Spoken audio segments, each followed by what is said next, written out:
Hello there YouTube, I am Wheelchair21, and today is another rolling review. This time we are looking at the Bandai Tamashii Nations S.H.Figuarts Shinkocchou Seihou Kamen Rider Wizard Flame Style.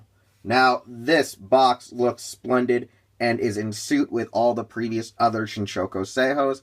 However, we do have the little blue Bandai Spirits logo to differentiate from the basic Bandai brand, since this is a subsection of the toy manufacturer. And we also have the quality seal of approval sticker slapped on here to prove that this is not a god-dang counterfeit or knockoff, since we have that issue running amok in the Asias.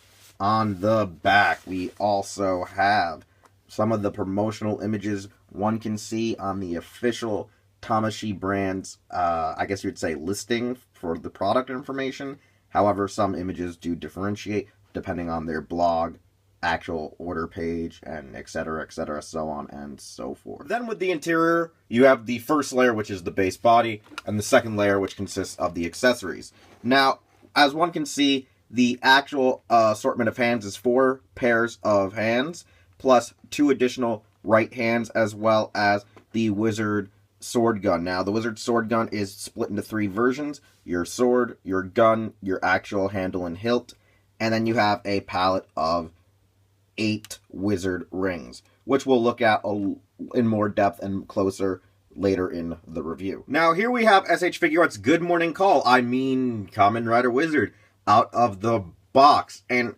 one thing I can say is, just from going from the artwork to the prototype to the final product, it really pays its dues to the character and really makes me go, damn, this is a vast improvement over the original figure art released nearly 4 or 5 years ago. So, I mean, one thing that one can easily notice is the fact that we now have a fabric trench coat. We also have a more accurate chest where it's not so stocky and fat and bulbous, and doesn't make the overall neck and head look weird. Now, the funny thing is I do think the original sculpt did accurately depict the head, and this one still does too. However, that was probably the only defining feature, was that it got the head somewhat right and the arms somewhat right. But this one is the full perfected package. So let's go right into this and talk about the changes made. One being the actual fabric cloth trench coat, which honestly, it's really good, and it's similar to, I would guess you would say, the Omnimon cloak, but since it's not so big and long, it's not that hard to control and, you know, keep kempt, I guess, because this one here's wires throughout the actual brim and actual ridges of your trench coat, so you can see it through the actual material, that it just runs right through wherever the silver hem is, that, bam, you can easily pose and articulate your cloth cape. And I really do like this type of fabric. I remember people thinking it was going to be a leather, but it's not. I mean, that would just make this figure art even more expensive. But I do like the fact that we have the full red underside, and we have the base silver and black. And I do like the fact that the actual legs have a bit of, like, I guess you would say, flex to the overall plastic, like to the sculpt and mold, to make it look like natural pant, like leather pants or tight pants would be. Like, I mean, like, that's like a cool aspect that I like, is when they actually add, like, the, I guess you would say, the material wear to your suit, like in Black RX, where you could actually see, like, the foam and, like, the creases in the suit, like, cracking in the crotch and in the upper biceps in the actual, like, sculpt, which I like. I don't think the original really emphasized the actual shin guards or the actual kneecap, unlike this figure art does, so that's a really nice additive bonus. The actual freaking anklets are a little too loose for my liking, but, I mean, nothing's really hindered when it comes to the leg articulation with the cape or by its own self. And underneath, we actually have, like, cool, like, alchemic seals and magical symbols on the bottom of the soles of his boots, which I think is actually one thing that was left out on the original figure art, or at least it wasn't as colored in. The toe joints are actually a little too tight, and I don't know if it's because of the molding or just paint got in there, but Nevertheless, though, we have like our full motion for legs. The belt, very accurate to the actual product and toy, where you actually slide the hand back and forth to create the actual transformation. And the wizard ring holder set, you can actually put the actual rings in there. However, right now for the review, I don't have them plugged in because I just want to take a closer look at all the rings on their little plaque to keep them in place for the time being. And then we have the shoulder detail, which I don't really know what it's supposed to be. I hope someone can actually tell me in the comments below. Like, I never really paid too much attention to this detail, and I'm not too sure what it ever actually was. The ab joint here is probably one of the widest and best from the ab to the overall ab and waist. It's like really nice. It's really solid. And I like the fact that, like the actual suit in show, the actual pectoral area is articulated. It's a feature that I think also is shared with the Shinkocchou Seihou double. And there's also, like I said, nice shoulders. Like, they just work. The pads work. The elbows work. The wrists are nice. I like the cufflets. And I like the overall head and inside detail to the sides of, like, the ring and ear areas of the helmet to make it look like, you know, the area where he would, like, amplify his ability to listen or hear things or see things or yada yada yada with his visor of his mask. I just like a lot of the detail. I really like the bejeweled aspect of the overall, like, crystal gem kind of aesthetic to the wizard rings and the magic. I love the overall just fabric cape, and I love the fact that it looks actually like Takawa in suit, as well as, because of its slender, sleek design, it's a very elegant character, nevertheless. So let's go over to our accessories and get a better look at them. Now, starting with our accessories, we're going to be looking at the wizard rings. There are 8 in total. You have flame, water, wind, land, the actual, like, connection for the wizard driver itself, and the attack, the dragon summoning, and I forget all the other, the third one here. But, like I said, you get 3 of his, like, additional attacks and weapons and call to arms kind of things. You got the actual driver on ring, and you got the 4 base states here for wizard. Like I said, they're really nice. What I do like about them is the nice, clear, bejeweled painted plastic. It looks really nice, looks really cute, looks really adorable. But, like, the problem here is the little pegs. They're tiny little pegs here. So the little holder here is nice. However, I've been messing around with them. They don't really stick too well to the hand. It's like some of the holes are a little too tight. Some of them are not even, like, big enough to get the pegs in, or they just kind of don't want them to enter, so they pop them right back out in your face.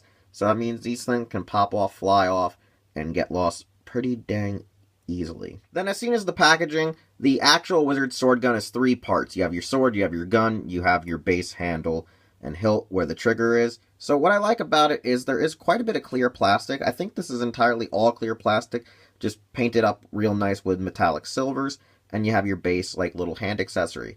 Like the original, it does have an actual opening and closing hand grip. However, the thumb is a little posable, which is cool and all, but it does tend to pop out of your actual joint. And seeing how the actual system works, it is kind of worrisome, because for the sword you have here, it's a pretty hefty blade. It's nice, it's good, it's a really nice gun blade, but like I said, the whole sliding and locking in is kind of redunculous. It's kind of weird. I mean, you got your gun version of it.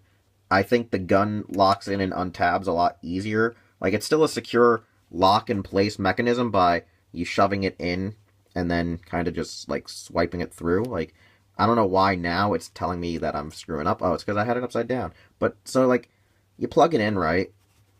And now it doesn't want to do it for me. So you plug it in, and, like I said, it's a snug fit. But then to take it out, it just slides right out. It's a real simple thing. But the sword, however, it's a little harder to get out once you get it in. Like, it's kind of annoying, and I kind of hate this element of it as I'm trying to pop it in. Like, you can hear there's an actual click, there's an actual pop. And that's very concerning, because when you go to try to get it out, it's really damn snug, and I always fear that I'm going to crack the blade off or just crack the joint itself. So just be concerned, sword is not mightier than the gun. It's evaluation time, and for my final evaluation, S.H.Figuarts Shinkocchou Seihou Kamen Rider Wizard Flame Style. is one hell of a figure. Like most Shinkocchou Seihous, I think it's a must-buy. It is a must-purchase due to the fact it's like the actual character jumped off the screen and is now yours to own as an amazing collector's figure. However, because Wizard is a Phase 2 Heisei rider, his collectible gimmick is one of the only problems I really mostly find with the figure, due to the fact that they incorporated the Wizard rings swappability from the holder to the fingers.